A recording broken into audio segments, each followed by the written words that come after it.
السلام عليكم ورحمة الله وبركاته. أصحابتا سو دوادا وزيركا غاشانديغا مريكانكا بيت هيكسد iyo taliyaha guud ee ciidamada Mareykanka Dan Kane ayaa saaka shir jaraa'id waxay ku qabteen wasaaradda gaashaandhigga ee Pentagon-ka waxaana warbixin ay ka bixiyeen ama ay faahfaahiyeen howlgalkii ciidamada Mareykanka ay xalay ka fuliyeen dalka Iran oo ay ku burburiyeen saddexdii goobood oo uranium-ka ay ku bacriminaysay Iran si ay hub nuclear ay u samaysato.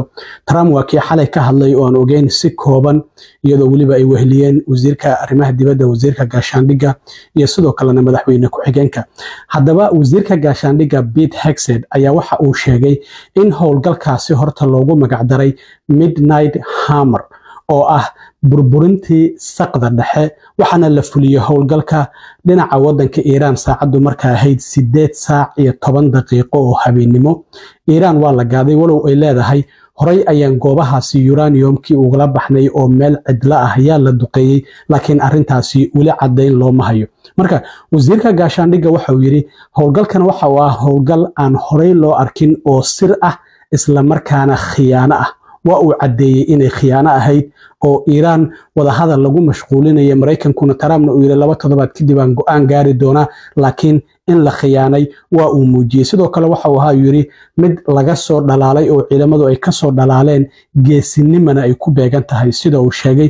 waxa uu xaqiijiyay in goobaha Fordo, Natanz iyo Isfahan saddexdaasi goobood diyaaradaha militariga ee Mareykanku ay duqeeyeen waxaana loo isticmaalay ayuu yiri 14 xabo oo bamka la yiraahdo bunker busters oo ah dhulka jeexa isla markaana diyaaradaha B2ga laga tuuro iyo in ka badan 12 xabo oo la yiraahdo gantaalada Tomahawk waxa la yiri gujisyo meel badda joogay ayaa tuuraya laakiin meesha ay joogeen lama ogo.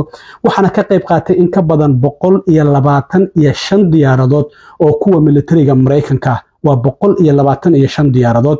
marka waxa uu Iran uga digay haddii ay arintaasi miiska wada hadalka ay imaan wayso in arintaasi caqabad kale ay ka dhalan karto.